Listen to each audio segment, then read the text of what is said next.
In this last lesson of the course, we're going to see how we can create drawings and render images, how we can export our work and continue in other application in different fields. So we finished the other video creating some renderings. So in this video, we're going to see also how we can do photo montages and post-production. So basically how we can continue from Blender to other application in architectural visualization and other similar fields. So this is a snapshot of the previous lesson where we focus on interior design and interior architectural visualization, and we saw a series of tips and techniques and tools and add-ons that we can use to enrich our interior rendering, and how we can manage the materials, the lighting, and everything that needs to be perfect in terms of settings in order to have nice photorealistic visualization. We also saw the Light Manager add-on, which is really helpful to change the settings of the lights. And we saw we can create spotlights and portal lights, or we can create a night scene, setting a day scene using these parameters with the Light Manager. Now I'm going to show you how you can do photo montages. So basically, I've used here some open source application like GIMP to import other images and use them as background, or to insert people. You can insert anything in your render if you want. And this is better than creating an actual 3D model because it's lighter. Now there is also another way you can do this directly in Blender, which is called image spline, and we're gonna see that as well. Now, there are some settings you can use in the viewport to create blueprints and technical drawings in Blender, which we partially saw in previous videos, previous lesson, but I'm going to show you also this with Measure It. Now, if that's not enough, you can export anything and export it in a CAD application like LibreCAD or AutoCAD, and continue from there if you want like more technical views. So we're going to see different ways we can basically move on from Blender, and also how you can create this drawing effect using the render settings. So to start, I want to show you how we can create quickly an emissive spotlight, because if you place the spotlights in your interior, you won't be able to see the actual light until you place an actual 3D object. Now, to do a 3D spotlight object, it's really easy. So you can see right here that this is the object that is actually emitting the light. Now I'm going to move into this big view so that you can see better. And these are the spotlights. I've removed the ceiling right now because we can see better. And let's do view and frame selected. So we can jump into this object right here. So this is a cylinder. So it's a basic cylinder that you can create with the cylinder tool, or just by adding a new object. And then what I've done here is create an inset face using inset, and I applied an emissive material to this part of the object. So if I go to the materials, you can see that it contains two. One is non-emissive. So to see this better, we can go into shading mode. Okay, so you can see that this one here is not emissive. So it has black emission and 1 emission strength, but since it's black, it's not going to be emissive at all. This other one, which I applied only in the part inside, there you go, right there. So this one here, you need to create a new material with the plus icon, and then select the face and do assign. This is going to be then assigned to the faces that you selected. And this is the other one. You can see this one has a white emission and 10 as emission strength. Now this doesn't need to be too strong because you just need to see it in the rendering. It's not the actual lighting device, but it needs to be seen. So make sure it's high enough. So it could be like 5 or 2 actually, but make sure it's visible.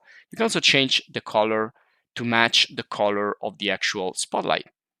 So if we see here in the render, this is the actual light right here, which is gonna illuminate the scene, and this is just an object to simulate the spotlight in the ceiling. But you need both if you want a realistic effect. Now, we also saw that we can create duplicates and linked together. So if I change the color of one of these spotlights, every one of these is going to be changed. You can change the intensity, and we talk about artificial lights in the previous video, so I'm not gonna repeat that. I just want to show you how you can create the simplest spotlight with the cylinder. So just go here, select cylinder, that's it, create a cylinder, and then do the inset. Now, before we move on into technical stuff inside Blender, I want to show you which software you can use to continue working with architecture, working with technical drawings, or visualization, Photomontage, and so on. Now, the first one is LibreCAD. Now, LibreCAD is an open source software that can create technical drawings, and it's basically the open source alternative to AutoCAD, which is, of course, more complex and professional, and you can create many more things with this. You have many more features, but it's also not free and open source. Then you have Photoshop again, and you have the open source alternative, which is GIMP, and this is the one also I'm going to show you. And then you have, for example, if you want to create layouts or sheets and present your work, you have like a lot of other application out there. This is just, an abstract.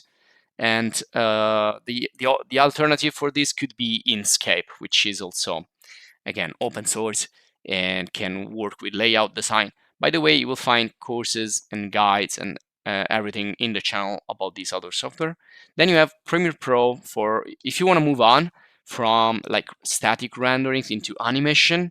You want to create nice videos of your project, you can use Premiere Pro or open source alternative Shotcut and others. Just go in the channel, check the various playlists. You have other option also, and also other alternatives that run entirely on the web. So you can create like photomontages using other software like Canva or Pixar that run entirely on a web page.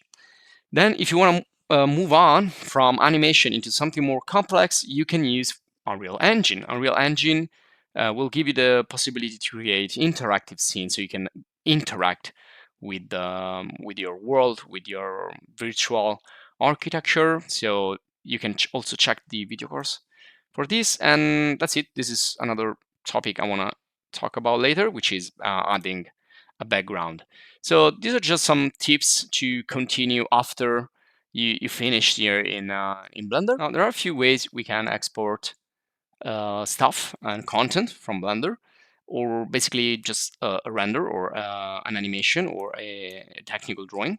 So I'm going to move into this 4 views setting that I've set up previously. So here we already set up the cameras and everything. So let's say that this is my camera, my rendering. So if I click here, this is going to render it inside the viewport.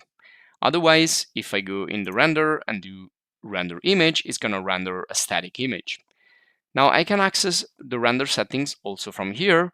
And if I want to render an animation, which is a series of frames, I can render it from here.